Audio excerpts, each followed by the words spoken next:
This is the advanced section for Super Street Fighter II Turbo. Here we'll cover instant overheads, piano inputs, button up reversals, also called negative edge reversals, and safe jumps. Instant overheads. So what's an overhead? That's a ground attack that you have to block high. And there's not many of those in the game. Here's Ryu's. It's a 2-hit overhead attack, and you've got to stand up to block it. Now, you can make your own overheads with a few other characters. Like look at Chun-Li. If she jumps and then immediately does a head stomp, you actually have to block that high, and it's a high enough priority move that it can beat dragon punches. Bison's jump forward can also be used in this way. If you jump and then do that medium kick right away, it'll hit an opponent that's ducking. Balrog can also do the same thing with his jump medium kick. Piano inputs. Getting a reversal attack, such as a dragon punch, right when you get up from a knockdown can be pretty difficult in Super Turbo. There is only a small window of time to execute reversals. Let's say you're knocked down and you need to do a dragon punch to get out of trouble. If you execute the dragon punch like this, where you press the jab button and hold it down at the end of your motion, you've only got one button input that the game could recognize to do that dragon punch, the jab button down. But if you do it like this, where you press and release the jab button very quickly, you actually have two chances, because when the jab button is released, that counts as a special move input. Now, if you release the jab button, you won't do a normal move. Like a jab won't come out, but it does allow you to throw a fireball or do an uppercut or any other special move. So what would be even better than that is if you end your dragon punch motion by pressing all 3 punch buttons in rapid succession and then releasing all 3 in rapid succession. That's 3 button down inputs and 3 button up inputs for a total of 6 chances to get your dragon punch to come out. And because you have to roll your fingers across the buttons quickly to do that, some players refer to it as the piano method. Using this piano method, you won't be exactly sure which dragon punch will come out, either the jab, strong, or fierce version. But chances are you don't really care. You just want some version to come out, and your chances of that go way, way up if you use this.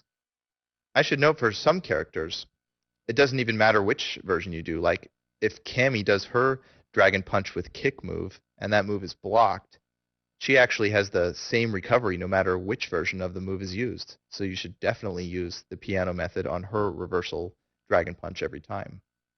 And another note for Zangief, if you use the piano method to do the spinning pile drive move, which means you would roll your fingers across all 3 punch buttons, you might accidentally get a lariat.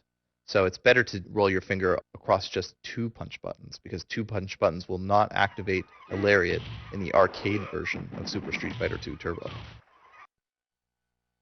Button-up reversals, also called negative edge reversals. As mentioned in the last section, you can do a special move by releasing a button or by pressing it.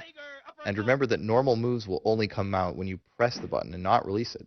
You can use this to your advantage when you're trying to do reversals, or even in other situations. It's most useful for Fei Long and Honda, but it can be used by other characters like T-Hawk as well. Fei Long is a special case because his version of the dragon punch, the flame kick, ends with the joystick in defensive crouch. Usually, you'll get a low short kick if you mess up the motion. But if you do the joystick motion and then you release the short kick button rather than pressing it, you'll either get a flame kick if you timed it right, or you'll just be safely blocking if you mistimed it.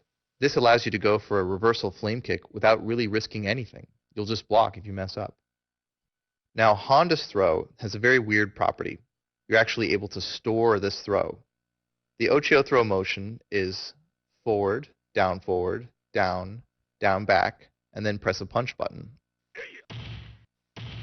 But you can actually hold the joystick and down back for as long as you want, and then press the punch button later.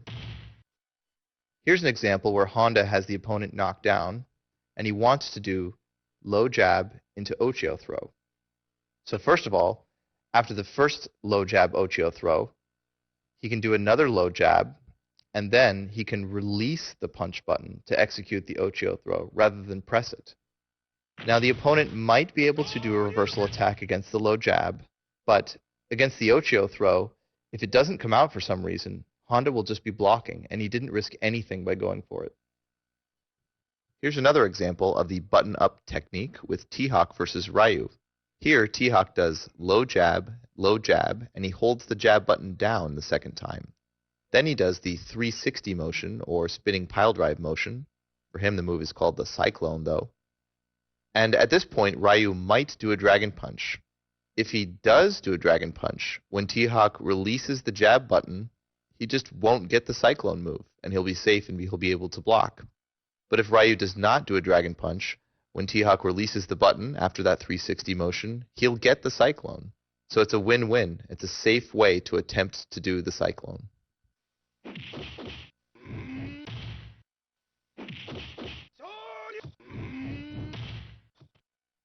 Safe jumps.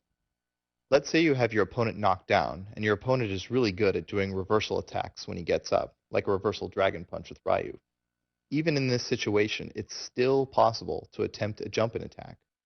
It's strange, I know, but the key is that reversal attacks don't usually hit on the very first frame. Ryu's Dragon Punch, for example, is invulnerable at the very beginning for 4 frames, but it can't actually hit until the 5th frame, or 5th 60th of a second. That means that if you time your jump in really late, and just as Ryu gets up you do your attack, it's possible to time it so that your attack only intersects Ryu during those very first 4 frames of his Dragon Punch, and those first 4 frames can't hit you. This is difficult to time, but if you do it right, here's what happens. If your opponent does do the Dragon Punch, your move will not hit him, because he's invulnerable, but he won't hit you either, because by the time Ryu got to the 5th frame, the frame that can actually hit on his Dragon Punch, you will have already landed, and you'll be able to block safely. If Ryu decides not to do a reversal Dragon Punch, then he'll have to block your attack. This is especially useful if you want to throw the opponent with Honda's Ochio throw, or Zangief's spinning pile drive, or Ken's knee bash. Using this technique lets you actually jump in safely against many characters, force them to block, and then go for a throw. So for throw characters, this can really turn the tables in a match. Watch this safe jump setup for Ken.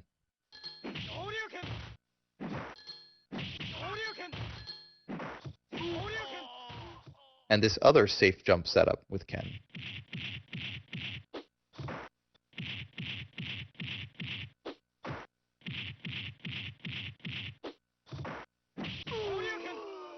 Well, that's it. I hope you enjoyed this tutorial series. Again, I'm David Sirlin, lead producer from Backbone Entertainment and Digital Eclipse. And on behalf of the entire team and Capcom, we thank you for playing.